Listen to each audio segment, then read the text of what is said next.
What's up, everybody? Welcome back to The Sweat. DraftKings contributor Geoff Ulrich and RotoWire's AJ Scholz are here with me for NHL Best Bets. So who are you taking to win each series? Geoff, Boston versus Washington. We got the Bruins favored -155. They were destined, to play former Boston captain Dino Chara on the Washington Caps. Talk about a narrative here. So who are you taking to win? Yeah, I think the consensus play might be to just take the plus money on Washington. I'm going to give Boston some credit here. I think they're the better team heading into here. There's just a couple X factors that I really like. Obviously, the addition to Taylor Hall, but also, the injuries on the Washington side. I know Ovechkin's going to be back, but how do you just go from 0 to 100, with playoff hockey? I think that worries me. I think their goaltenders are both really young. That worries me a little bit too. And like I said, I just love the secondary scoring that Boston has finally added. That's kind of what we've all been waiting for. Tuukka Rask playing well in net. I'll eat the juice here. I'll take the favorites with Boston in this series. I know it's probably going to be a close series, but I like Boston. All right, AJ, Saturday, 7:15, game one of the series. Who are you taking? I will take the value on Washington. I totally get what Geoff is saying, but you're talking about one of the all-time greatest pure goal scorers in Alexander Ovechkin. Like, this is a guy that'll know what he's doing and can get right back at it. I think the bigger concern for me is actually his usual center mate there, Evgeny Kuznetsov. When he returns from the COVID protocols, what sort of impact that will have. TJ Oshie also being out of the lineup is a question mark for me. But look, you've got Ovi. You've got the better blue line, in my opinion, especially with John Carlson there to lead the way offensively. He looks like he'll be back in action as well, practicing today with the team. The net minding definitely favors Boston, so I can see what Geoff is going with there, but I'll take the value on Washington in this one. All right, Penguins, Islanders, game one, Sunday at noon. The Islanders +121, Pittsburgh -150. AJ, who wins this series? Well, here's where I'm going to eat it a little bit and take the Penguins. Absolutely. The biggest thing for me is not the pure stars at the top in Crosby and Malkin. It's the fact that they added Jeff Carter, which I think has just been one of the best moves of the postseason, up there with a couple of others, Sam Bennett, Anthony Mantha, also really solid moves. But Carter gives them a dynamic third line paired with Jared McCann. And then the relatively unknown Freddie Gaudreau on the other side. This is a group that's tough to play against. They're solid defensively. All three of these guys can play center, so I wouldn't be surprised to see them taking face-offs in the offensive zone as well, giving them opportunities to score. And I really think they're the X factor for me. The goaltending is better, certainly in Simeon Varlamov, who ended the year tied with 7 shutouts. But I think that third line will just create matchup havoc. The blue line looks better to me, led by Chris Letang for the Penguins, and so I will take them in this series. Geoff, who are you taking in this series? We are just on opposite ends here, completely different wavelengths. I'm going with the underdog here in the Islanders. It's the playoff time. This is when the Islanders' boring defensive style of hockey just shows up, and all of a sudden they grinded out a 6 or a 7 game win. I really do think, if you're getting like around plus 190 or whatever they're at right now, the Islanders, pretty big underdogs. I think there's value here. I mean, they clearly have some of the best goaltending in the league, which, again, when you're talking into the playoffs, that's a big factor. Pittsburgh definitely healthy, Crosby playing well. I just don't know if their style of play is going to hold up against a team like the Islanders in a 7-game series.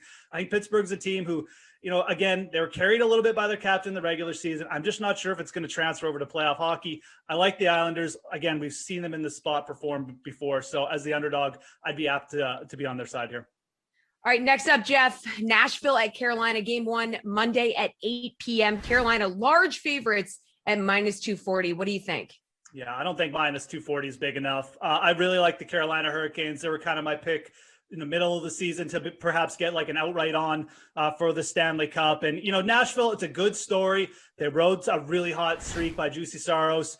But you look at Carolina, even if they falter a little bit early in this series, like they have 2 really high-end goalies, and Mazurek is back as well now. So, such a good special teams, high upside on the power play, going up against the Nashville team that just doesn't have much tertiary scoring. I'm just not sure how Nashville gets this done. I I think this is actually a very fair price to bet Carolina. I know it's 240, but I think they should be closer to minus 300 or even lower.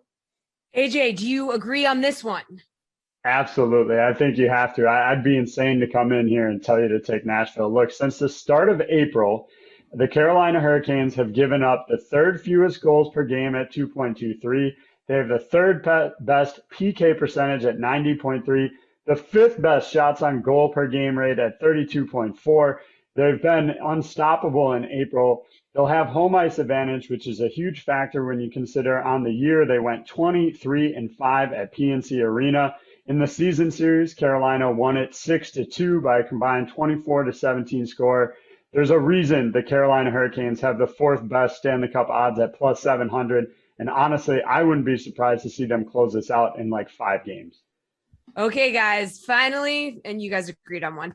Tampa Bay at Florida, game 1, Sunday at 7:30. Okay, AJ, to start for this one, Nikita Kucherov, Steven Stamkos are expected to be available for the Lightning. So, I mean, is this just going to be a very different Tampa Bay team than the Panthers have seen? Oh, absolutely. I mean, they skated together today on the number 1 power play unit. So all signs indicate that they will be back. Look, I know it's hard to totally understand what you're going to get out of Nikita Kucherov, considering he's missed the entire season. But you look at the 5 years before that, only Connor McDavid and Patrick Kane topped Kucherov's 464 points. That includes an unmatched 166 power play points. He'll have some significant rust to shake off, no doubt about it. But even at like 75%, he's still better than most of the rest of the league. You add in Stamkos, who's been out since early April. That's, 2 of your top 6 right there. Both going to be on the number 1 power play. There's just so much going for the Lightning getting these guys back. Hedman looks ready to return after his 2-game absence. This is nothing like the team we've seen in even the last month that is going to be on the ice for the Lightning. Geoff, you like in Tampa Bay at minus 143? This is easily the toughest choice for me here. I don't have a definitive pick, so I'm just going to go with the underdog in the Panthers. I don't want to bet Tampa as the favorites. I think they could clearly get a boost, obviously, with Stamkos and Kucherov, but I just don't know what these guys. Again, we're asking a player who didn't play to come right back into playoff hockey. I think it's a bigger jump than people realize. Vasilevsky and net is the one here that just doesn't have me super confident in the underdog Panthers, but I'm going to go with the Panthers anyways. This Sam Bennett acquisition with Huberdeau, they have been absolute dynamite at 5-on-5. Their expected goal rate is through the roof. I think that's going to play a big factor here. I think they're going to catch Tampa off guard. I think this is going to be a close series. Look, the Panthers won the season series here 5-3. I'm going to go with the Panthers. Again, I just think that in this series, and I know I'm kind of on the fence here, but I think you just go with the plus money in these situations. I think this is going to be a close one. 2 good head coaches. Give me the Panthers. All right, finally, slate approved pick time. So your favorite DFS or sportsbook play. Geoff, what do you think?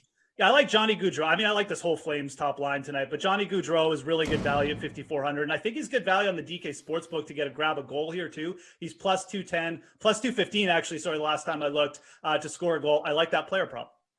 All right, AJ, where are you going? I'm going to go DFS on this one. I think with a chance to get the number 1 spot in the West tonight, I don't think we're going to see the Avs resting too many guys. Nathan McKinnon will be kind of the only one. He'll be out. Philip Grubauer won't play. They're going to start Jonas Johansson. So I'm avoiding the goaltender in this one because I never trust Jonas Johansson ever. But I think Mikko Rantanen at 8,700 for tonight's game. He's going to lead the offense here. If you want to, you can add Gabriel Landeskog at 7,500 and even go 3 across the board with Tyson Jost at just 3,300. I think that's a steal for a first-line center. But back to Rantanen, 12 points in 8 games since returning from injury, 5 of those coming with the man advantage. I get he was facing weaker competition in those 8 games, but you don't have to worry about that tonight facing the Kings.